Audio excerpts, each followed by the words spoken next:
Okay, I'll get started. Okay, so welcome to the town hall. This is a town hall on the ORI encoding guidelines.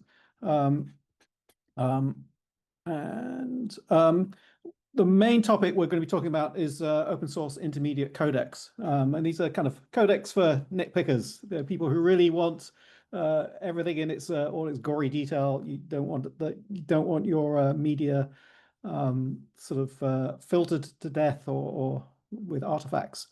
Um, just a brief outline of what the encoding guidelines are. I'm part of the project is part of the Open Review Initiative, which includes XStudio and OpenRV. And the encoding guidelines started as just um, a wish list of trying to come up with like what are the best when you're trying to use FFmpeg, you have a ridiculous number of arguments. How can you make sure you get the correct ones? To make sure that media reviews are done correctly.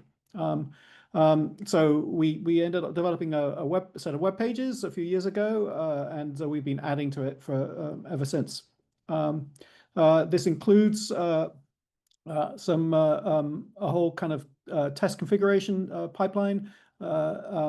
This was also done in partnership with Daniel Flenaheen, and also includes some the ability to actually graph the results. So if you're trying to develop, revise your own sort of codec for your studio, you may find this test suite useful. And we also have Docker containers to make sure that everything you need to build the tests are built correctly for you, so you can build them all from scratch.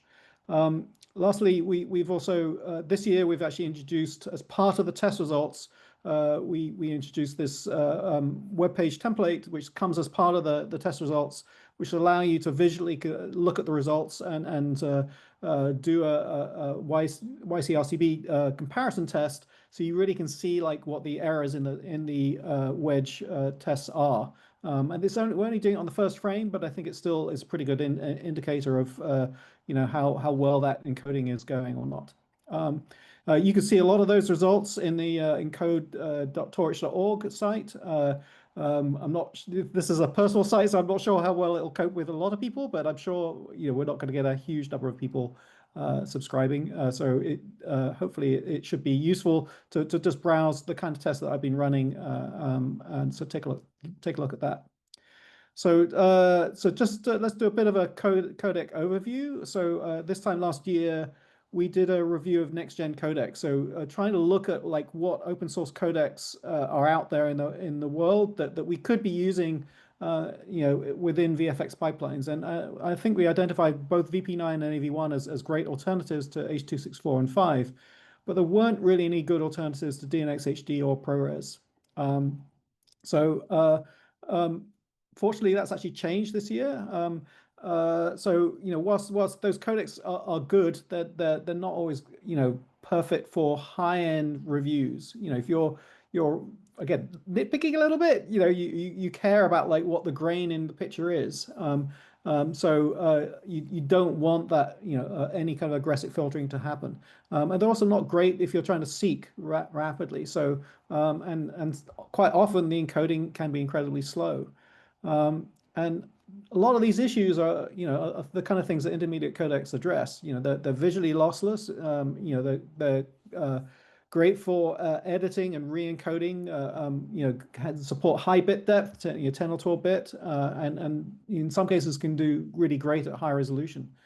And that overlaps a lot with what kind of VFX reviews need. Again, you want the visually lossless, and the seeking is important. And I think at least within the studio, if you're not working over the internet, then high bandwidth is not necessarily an obstacle for you. I'm going to touch on ProRes a little bit. ProRes was developed by Apple in 2007, primarily aimed at the kind of video editing market. What a lot of pipelines are using is not Apple ProRes. It's really a variant of ProRes developed by FFmpeg, which was reverse engineered and only really supports 10-bit for encoding. It is not identical, and I'll show you some slides later to give you an idea of what the differences between Apple ProRes and ProRes KS really is. Apple ProRes is still a great choice. I'm not, if you've got a case for using it, I'm not going to dissuade you. I think at best the codecs I'm proposing are very comparable, but they're not, at the point necessarily that you want to totally replace them. In terms of the interoperability, it's hard to beat ProRes. I think the work that Apple does with working with vendors so that when you're including ProRes into your application to validate that you're really getting the right results is terrific, and that just really establishes that if someone's officially saying they're using real ProRes, that they're getting something which is a good quality thing. Anyway, we're going to show you two choices. One is OpenAPV, and the second is high throughput JPEG 2000. Both of these have pros and cons and are good for certain situations. We're also going to be seeing a lot of reference media from this Netflix open source content library. This is freely available and has lots of different media. We've taken individual clips out of one long clip, which is basically full of great torture tests for encoding. It's definitely, if you want reference material for that type of thing, this is a great place to look.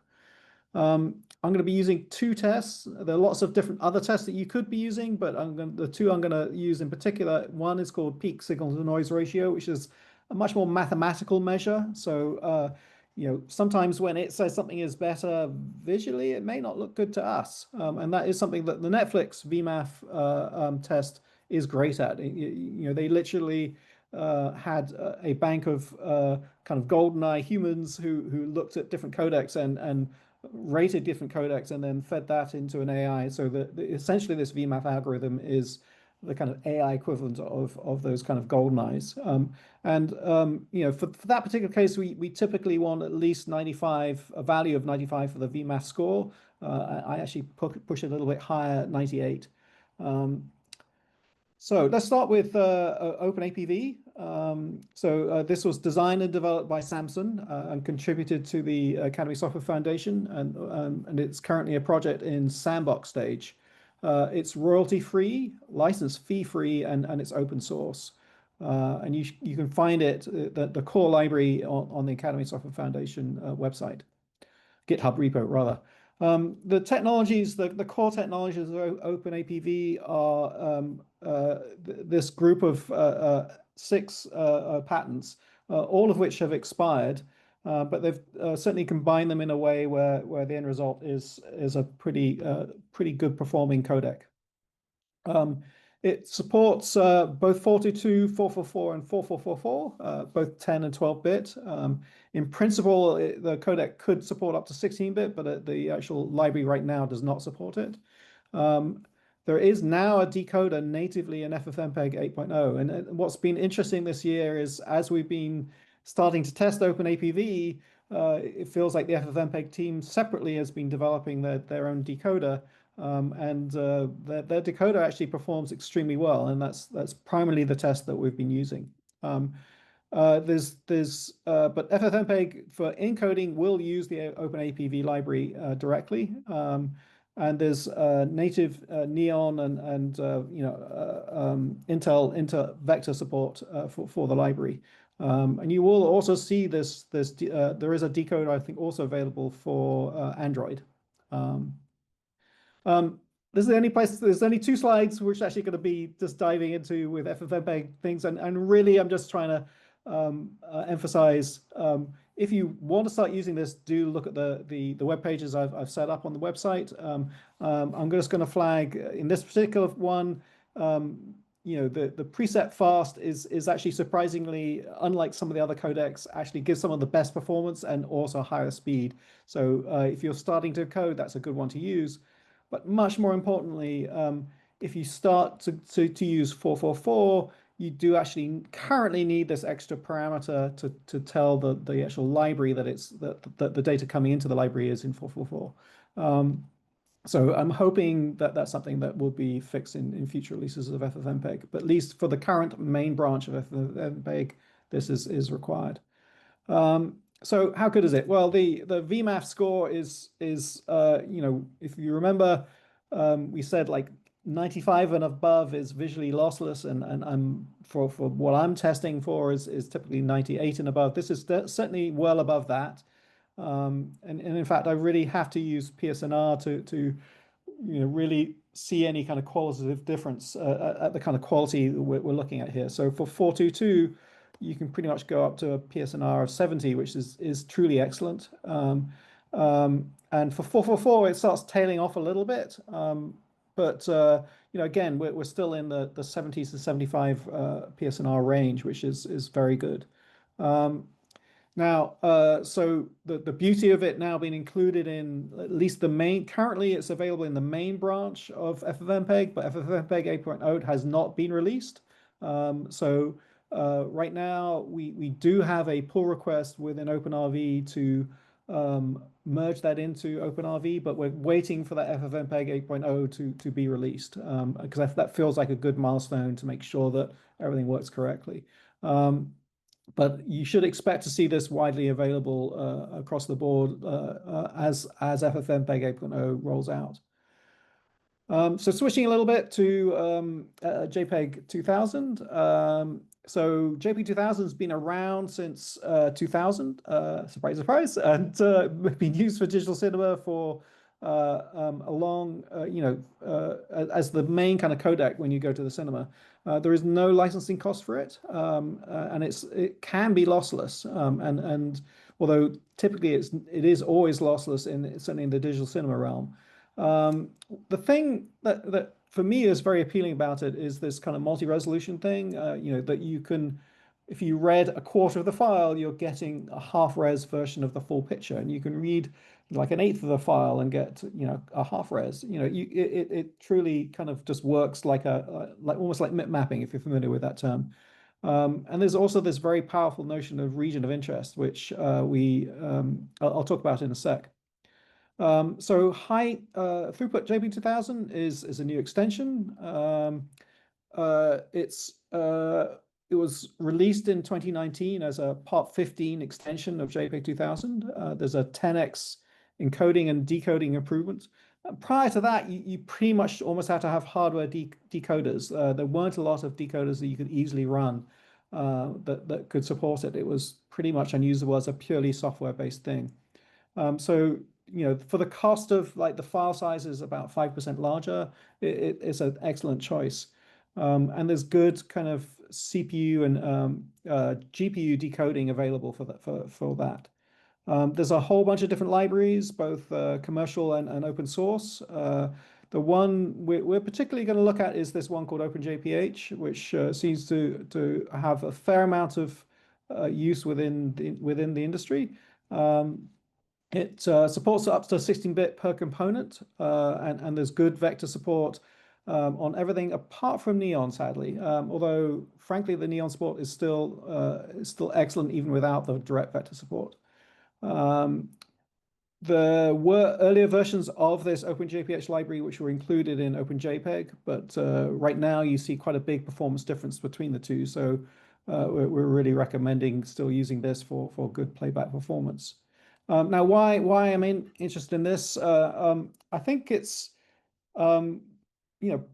partly I think the fact that if you're deliverable, if you're working on movies and you're that kind of is your final deliverable in terms of what's coming out of your studio, or at least obviously your studio may be delivering EXRs, but what's delivered to the cinema is these types of frames. Then it feels like being in this realm is a kind of a fairly natural choice. Also, I hate having to deal with YCRCB. It's like a whole area where you're just asking for trouble. If you could just stay in RGB world, it feels like it's a better choice. That the multi-resolution stuff I talked about earlier, I think is very powerful, and I think there's a lot we can leverage with that.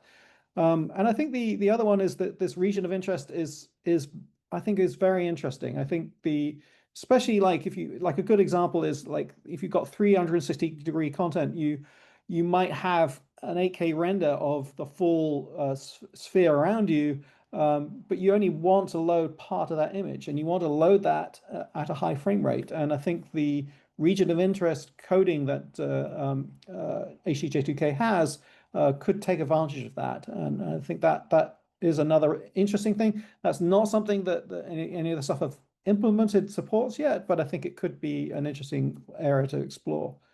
The floating point support is another area. There's a team. I think there's a talk later tonight talking about OpenEXR.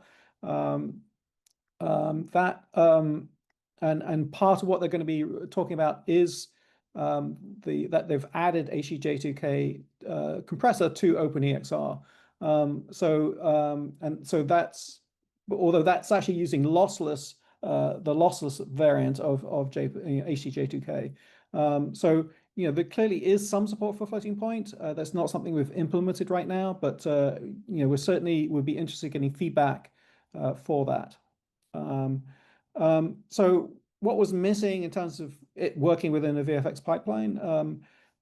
There was a per frame encoder, but it required you to do your color correction first and then dump that into this encoder. I worked on extending OpenImageIO to support that natively. So you can pretty much read your XR files, you can do your OpenColorIO conversions and end up with a J2C file. Now, if you want to encapsulate an image sequence of J2C files in an MXF, you can very quickly do that with FFmpeg. So the next issue was how to display it. So we've added some extensions to OpenRV to support J2C files natively. So you can do an image sequence of J2C files, or you can have these container of MXF and MOV files, to do the kind of playback. So I think all the missing bits are there in terms of at least a good review pipeline. It would be great to get feedback on if there's anything else that's needed.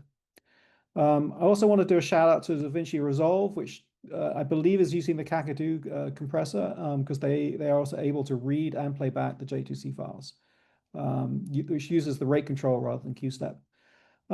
So this QStep thing is it's really your main dial for HTJ2K, and it literally is the quantization step that you're using. So typically you want to be aiming for something close to the bit depth that you're targeting. So it usually ends up being these very small numbers. I think you can in some cases get away with bigger numbers. So I definitely recommend for your particular scenario experimenting with what works, because each individual studio may have different needs. But it's worth pointing out that actually, sorry, just back to this slide. So the kind of top for this Chimera Wind, which always is the one which suffers worse than the other ones. For OpenAPV and frankly most other codecs, the highest you get is a little just below 99. So this is definitely can get a higher quality. And then PSNR, you can. Everything else was topping out about 74, and this can go all the way up to kind of 85, and honestly could go higher. But that is at the extent of the file size. So there are all these kind of trade-offs that you've got to make of how big do you want your files to be, and what's the saving, and just to be, I think for this particular image sequence, I think the uncompressed image sequence is something close to 2 terabytes. So even at this higher compression, you're still getting some fairly substantial savings. So how do all these different codecs compare? So I'm going to show these YCLCB differences. So it's really just taking the kind of like YUV differences of the original image against whatever the encoded image is. So in an ideal world, if your codec is perfect, you're going to end up with a gray. And because the differences I'm talking about are just so fine, I'm multiplying that difference by 20, so really exaggerating things significantly. So taking this original in the bottom right-hand corner, and then applying that same difference to typical MJPEG frames or H.264, you're seeing not a lot of gray there. I mean, it really is kind of like a feast of color. I mean, VP9 is actually doing pretty well of all of these, but I think these two are looking pretty terrible. But this is 420, so this is definitely what you'd expect for that kind of type of encoding. So let's look at 422 encoding. So we're starting to include the kind of intermediate codecs like ProRes, and we're seeing already DNxHD and Apple ProRes looking pretty great and very comparable to OpenAPV with this QP value of 15. The one I just want to point out is this ProRes KS is definitely got these weird artifacts. So in theory, if this was identical, these two should be pretty much the same, but they're clearly not. There's definitely something going on there.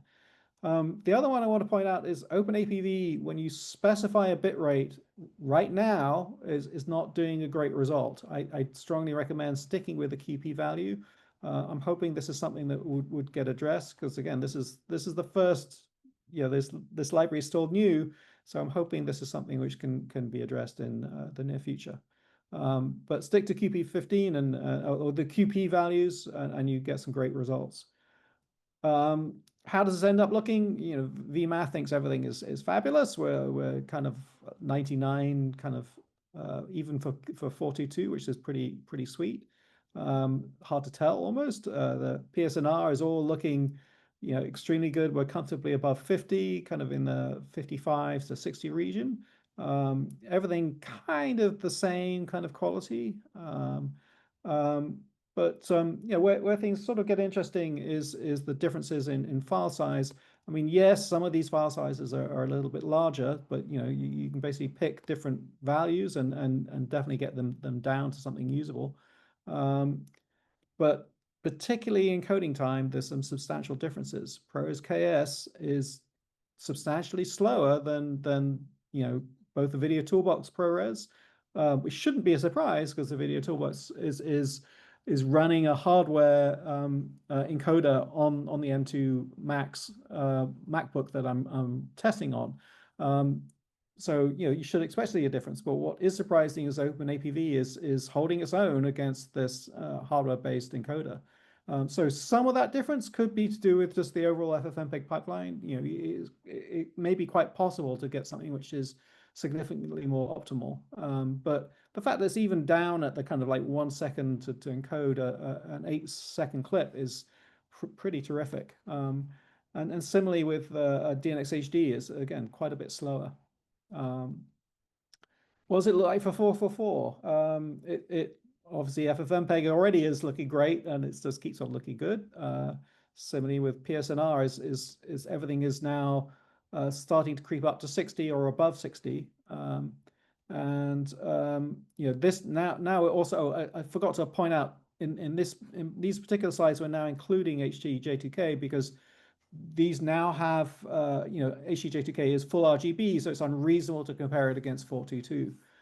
So you're pretty much getting in some cases it is looking very comparable against the ProRes XQ kind of encoding. So it's kind of but similarly you can also get very similar values out of OpenAPV. Now, sure, the encode times are longer, definitely for HTJ2K. Some of that you can address because it's nicely parallelizable for image sequences. But if you look at this is actually ProRes KS. Again, the encode time is quite a bit slower than almost everything else.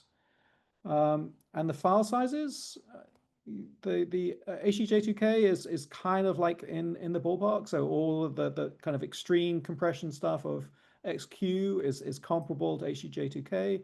OpenAPV you can kind of choose what compression settings you want, whether you want the very high quality or everything down to kind of something comparable to ProRes 4444. So you got definitely got choices there. That both of these can equal or the kind of anything that's out there. So visually, I think the big takeaway I want to point out is, again, ProRes KS definitely has some noise even at 444. It's just not as good as the Apple Toolbox.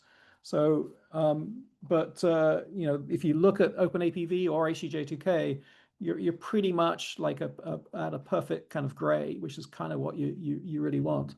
There are some I've got a couple extra slides. So there's this ProRes 444. It's pretty much a gray card. There's really nothing there, which is kind of what you want. This one I think is a tiny bit noisy. If I showed the XS, it would be a truly gray. ProRes KS kind of sucky. And you probably can't tell over Zoom, but this is OpenAPV. There are some very slight artifacts in this particular one, and this is to do with the wind chimes, which is definitely the one which all the codecs suffer with a little bit, but you really barely see it, certainly compared to the horrific kind of thing that's going on with ProRes. These are all exaggerated a lot. If you really look at what the pixel shifts are, they're pretty slight. But you know, if you want to just ensure that what you're encoding to is as clean as possible, you know, I think going to OAPV or HTJ2K is a great choice.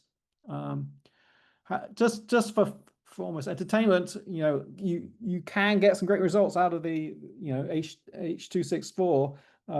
So I just threw out some of these examples. So this is taking H.264 to a slight extreme of using a GOP of 1 for H.264, a GOP of 10 for AV1 and VP9, and also all of these are at least 10-bit.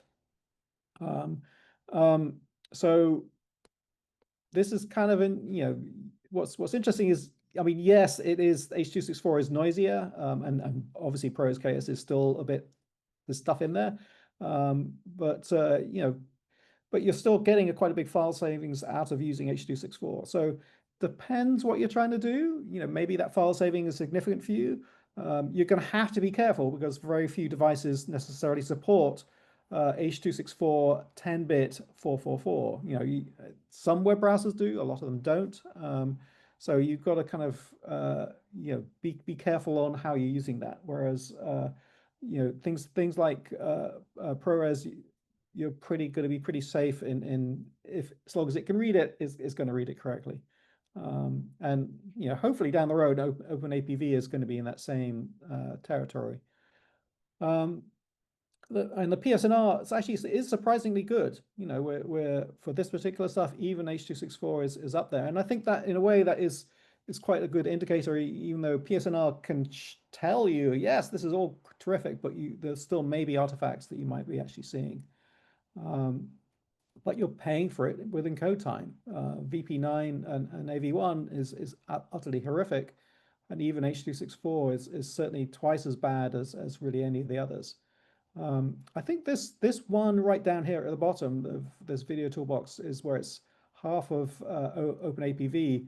I think this might be an indicator of where there's some performance differences going on, where that's using maybe less of FFmpeg, so it's taking advantage of more of the hardware decoding. But still, the OpenAPV speed is still very impressive. So playback performance, I'm not going to dawdle on this too much, but I just want to flag that what this is trying to do is take FFmpeg and not actually display it to the screen, but just try to decode as quickly as it can, and it can get this kind of rather amazing frame rate of 451 FPS, and this sort of shows you how it compares to like DNX HD or ProRes, and you're obviously never going to see this in real life because that portion where it's displaying it to the screen is still a big chunk of just the whole display cycle. So the next test I did, which is more trying to measure that, is trying to use OpenRV, and what I'm trying to do is set my buffer size to be small enough that it can't possibly load all the frames in my frame sequence into the buffer in one go, and then look at how can it what frame rate can I get it up to where such that it can read the buffer fast enough to keep the playhead always playing as it's looping around. On this, and this is again on an M2 Max, so it does have video toolbox enabled with OpenRV. I'm able to, for 4K playback, I'm able to get up to 68 frames a second. which is pretty great. OpenAPV can get up to, for this QP value, can get up to 67 frames a second. So kind of the same thing, but just purely software based, which I think is pretty terrific. HTJ2K can do 45, which is okay for 4K. And you know, we're getting somewhat similar results on Intel machines as well.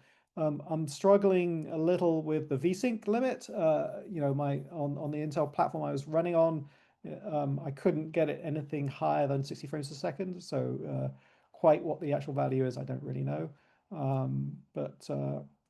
So to try and counter that, I kind of went to try to pick a torch test of trying to do 8K playback.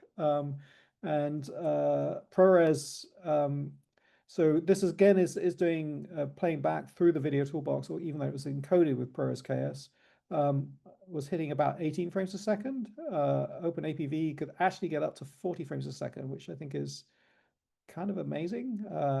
Although actually, honestly, I think this one is actually a little bit more realistic because of the file size difference. So, you know, even doing 25 frames a second of 8K footage, I think is kind of terrific. HTJ2K wasn't doing great. It really only did 6 frames a second. But you know, I started trying to come up with a way to use the half resolution from the same files, and that immediately got the frame rate up to 35 frames a second, which seems pretty reasonable. So we're hoping that resolution switching I mentioned is something that we can come up with some nice way of adding that into OpenRV for MXF and J2C files. Ideally, it'd be like an automatic resolution switching. I don't know if we can get that far, but and with OpenAPV, we've got a number of options, and we'll definitely talk about that in a second. But the ones which I know I would really love to see is full RGB support. There's definitely a couple of tweaks to the FFmpeg command line which I'd like to see.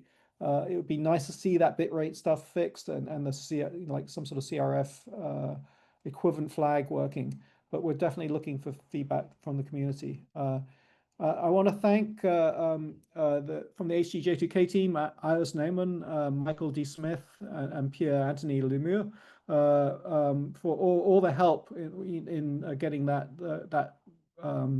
codec up and running in OpenRV and OpenImageIO. And for OpenAPV, Youngkwon Lim has been terrific help, and also a shout out to the FFmpeg team for their sterling work. So just to summarize, you know, where would I use HTJ2K? If you're doing like super high resolution, I should mention my day job. I do a lot of work with you know, 8K and above footage. So you know, I've got definitely use cases for these large scale images. But I think for lots of regular uses, if you're just doing 4K stuff, OpenAPV is a fine choice, and especially if your current pipeline is using a lot of ProRes KS, I think there's a lot of benefit from switching to OpenAPV. You know, the fast decoding and decoding, I think there's a lot of use cases where we could get some good benefit out of that. I'm gonna finish there a little bit. That basically is my talk. I think Youngkwon Lim is hopefully online. I can't actually see the list of people. Are there any questions? So if you've got any kind of feedback for OpenAPV, definitely let us know. You know, we can definitely bring up. Now would be a great time to let Youngkwon know. Maybe I'll stop the sharing. Or if there are any other questions or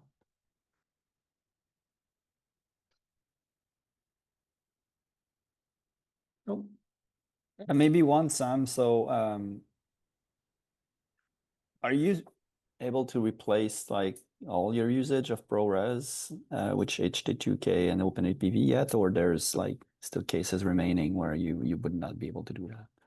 I feel like the biggest reason that you wouldn't be able to change it is if is really for interchange is my feeling. You know, there's definitely right now you're obviously going to find a limited number of people that you can interchange with. I think that will change rapidly because obviously it would not shock me to see it in Resolve fairly rapidly. And just, you know, but I don't see it changing editorial pipelines, you know, at least not yet. I think people are using Avid it'll take a long time for them to shift away from DNxHD. But I think if you're talking about in-house reviews, I would give OpenAPV definitely a serious look. I think it's very high quality and very fast. You know, I was thinking about it like a good example of the kind of thing you might want it in is like if you want to do a play blast out of Maya, having something which can encode that fast and also be able to load that media back into Maya and not just know that that is not going to take any kind of performance hit. And it's also that it doesn't rely on any special hardware, I think is all a big win. You know, so that would be a very good use case. I can't really, I think maybe the only other situation is I mean, one of the things which is kind of nice about ProRes is that it does have fairly well-defined kind of bitrate boundaries. So you know if you're asking for ProRes 444 that you know for certain resolutions you're getting these certain bitrate requirements. So the maybe you know I think certainly like 10 years ago that was a big deal because you'd have to be buying disks that could go that fast. I don't know if that's still an issue anymore. You know, I think having that fluctuate a bit more and get better quality out of it, I think is probably more important. Because the discs, I mean, unless you're trying to play back 8K and getting, you know, the kind of performance you need from these is actually pretty excellent. So someone was asking, is the web browser support for OpenAPV? I don't, there probably is not, but I suspect that will change as FFmpeg gets rolled out. Oh, yes, not yet. Do you know, Youngguan, do you know have you been talking to people about that already? I don't know. I think browsers implementation of other companies. So I think there's a lot of company decision to support it. Right. And I think also to be fair, it is, you know, the kind of bandwidth you need is not something you're going to do over the internet. So I think if you're really internet based, then you still want to be sticking with VP9 or H.264. But for in-house work, I don't see any reason that it couldn't work. Thanks. Right. Hi, Any other Sam. questions? Yeah. Yeah. I you mentioned the J2K support in EXR. Is that, excuse my ignorance, but that's which version is that?